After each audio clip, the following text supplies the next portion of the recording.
Hai, saya Wahyudi Jafar, saya dari LSAM, Lembaga Studi dan Advokasi Masyarakat di Indonesia. Kami di LSAM bersama dengan Privacy International baru saja menyelesaikan studi tentang political ads, iklan politik di media sosial di Indonesia, terutama dalam proses pemilu tahun 2019 pada bulan Mei yang lalu. Kami menemukan beberapa temuan baik dalam konteks permasalahan regulasi terkait dengan undang-undang pemilu maupun peraturan perundang-undangan yang terkait dengan kampanye pemilu yang belum secara baik mengatur tentang bagaimana penggunaan iklan politik di media sosial. Lalu yang lain kami juga menemukan sejumlah persoalan terkait dengan transparansi penggunaan dana kampanye, terutama kampanye melalui media sosial, termasuk juga transparansi dari perusahaan-perusahaan penyedia platform media sosial seperti Facebook, Twitter maupun Google yang memang belum secara detail memberikan laporan perihal bagaimana praktek penggunaan iklan politik di media sosial di Indonesia. Nah, dari berbagai macam temuan yang kami identifikasi di dalam riset tersebut, kami ingin memberikan beberapa rekomendasi baik kepada pemerintah, penyelenggara pemilu, perusahaan media sosial maupun masyarakat pada umumnya. Jadi mungkin kita mengklasifikasikannya dari pertama kita merekomendasikan ke pihak negara, terus kemudian juga perusahaan, kemudian juga penyelenggara pemilu, komisi penyelenggara pemilu, dan juga partai politik sebagai peserta pemilu. Yang pertama tentu kita merekomendasikan percepatan adanya pembahasan dan pengesahan RUU Perlindungan Data Pribadi untuk menegaskan kembali penting data pribadi dalam konteks pemilu merupakan data pribadi yang harus dilindungi juga. Terus kemudian juga ada pembaharuan sinkronisasi peraturan-peraturan yang terkait dengan data-data pemilu atau data-data adminduk, data-data adminduk sebagai data pemilih. Dan kemudian kita merekomendasikan adanya perubahan sistem dan juga transparansi dari perusahaan, sebagaimana tadi sudah disebutkan juga oleh Mas Wahyudi, bahwa adanya integrasi prinsip-prinsip hak asasi manusia di dalam bisnis modelnya perusahaan-perusahaan, supaya mereka juga mencantumkan dalam kebijakan privasi di dalam perusahaannya, termasuk juga peningkatan transparansi mekanisme iklan berbayar supaya menyediakan informasi lebih jelas mengenai siapa yang mengiklankan, terus kemudian dana yang dikeluarkan untuk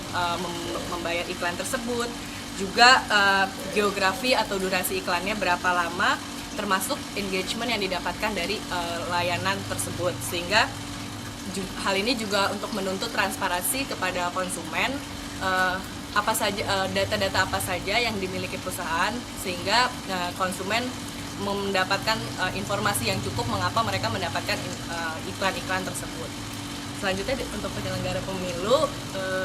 mungkin jadi sebelum kita menyinggung bagaimana penyelenggara pemilu seharusnya mengatur iklan politik ini, perlu kami tegaskan kembali bahwa sampai dengan hari ini di Indonesia tidak jelas apa kewajiban dari pengendali dan prosesor data, termasuk juga di dalamnya status partai politik, apakah dia juga sebagai pengendali atau prosesor data atau seperti apa. Karena memang sejauh ini partai politik di Indonesia juga melakukan pengumpulan data-data pemilih untuk kepentingan kampanye pemilu, termasuk menggunakan media sosial, dan mereka tidak pernah dikenai kewajiban maupun tanggung jawab apapun terkait dengan penggunaan data-data pribadi pemilih tersebut. Sehingga kemudian pengesahan Undang-Undang Pelindungan Data Pribadi di Indonesia menjadi penting untuk disegerakan. Selain itu, bagi penyelenggara pemilu melihat kontradiksi dan juga tumpang tindih aturan-aturan di dalam undang-undang pemilu, terutama dengan undang-undang lainnya terkait dengan pemanfaatan data pribadi penduduk untuk keperluan pemilih, ini juga penting dilakukan sinkronisasi dan pembaruan terhadap undang-undang pemilih. Undang-Undang Pemilu. Selain itu juga beberapa peraturan di tingkat Komisi Pemilihan Umum maupun di Badan Pengawas Pemilu yang masih secara limitatif, masih secara terbatas memaknai penggunaan media sosial untuk kampanye pemilu yang semata-mata hanya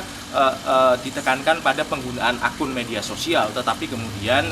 belum merespon, belum menjangkau bagaimana iklan politik yang berbayar yang menggunakan media sosial, sehingga kemudian para penyelenggara pemilu, baik Komisi Pemilihan Umum maupun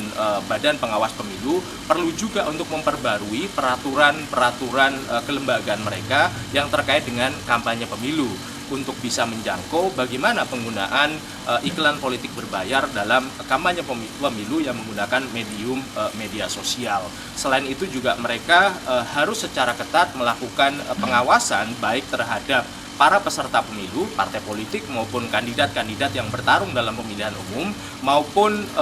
perusahaan penyedia media sosial di dalam pemanfaatan medium tersebut dalam kampanye pemilu. Belum lagi kemudian status dari pihak ketiga termasuk perusahaan-perusahaan periklanan, perusahaan-perusahaan advertising ketika mereka menjadi bagian di dalam penggunaan media sosial untuk kampanye pemilihan umum. Jadi ini memang penting sekali terutama dalam pemilu mendatang, karena belajar dari pemilu kemarin jika situasi ini terus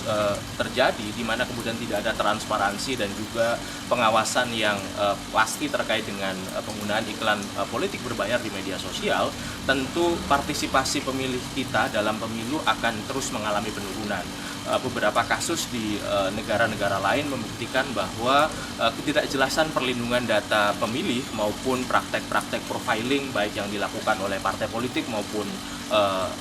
perusahaan media sosial itu seringkali menurunkan tingkat partisipasi pemilih dalam pemilihan umum karena mereka khawatir bahwa akan terjadi eksploitasi data pribadi mereka. Jadi menurut saya sih ini penting untuk mendorong beberapa institusi tersebut segera melakukan pembaruan dan juga memperbaiki aturan-aturan internal mereka dan kemudian merumuskan strategi di dalam pengawasannya. Ya, sebenarnya dalam konteks Indonesia memang perlu karena ada potensi eksploitasi data yang tadi, tetapi sebenarnya di samping itu secara melalui sistem pemilu kita yang masih rumit, banyak kandidat yang ya kita satu istilahnya dapil bisa banyak banget kandidatnya, bisa sampai 40 dan mungkin voters juga nggak semuanya tahu soal kandidat-kandidat, dan sebenarnya dalam konteks itu sosial media membantu para pemilih untuk mengetahui kandidat-kandidatnya, tetapi kalau tidak segera diperbaharui pengaturannya dan masih ada potensi-potensi penyalahgunaan atau eksploitasi data pribadi, dan ini akan berimplikasi bukannya membantu pemilih untuk memilih. Kalau misalnya lebih banyak potensi penyalahgunaan data pribadinya, justru membuat orang malah justru agak ya tadi turut menarik kembali suaranya atau menurunkan partisipasi pemilih, sehingga kita sangat mendorong pemanfaatan sosial media dalam konteks demokrasi dan pemilu itu juga harus mengadres atau menguatkan hak-hak pribadi pemilih sebagai warga negara, sebagai pemilih dan partisipasi pemilu. Iya, satu hal lagi menurut saya juga penting karena polarisasi yang terjadi dalam pemilu 2019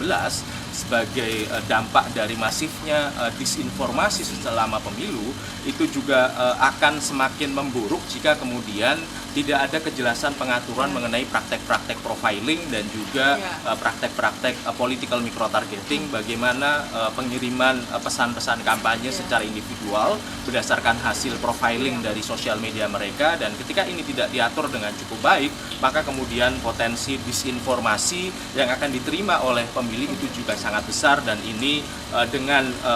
pengalaman Indonesia yang begitu buruk dalam konteks kerusuhan sosial maupun konflik sosial, ini tentu akan menjadi ancaman ketika ini tidak persiapkan di level aturan terutama oleh pemerintah, penyelenggara pemilu maupun perusahaan media sosial itu sendiri.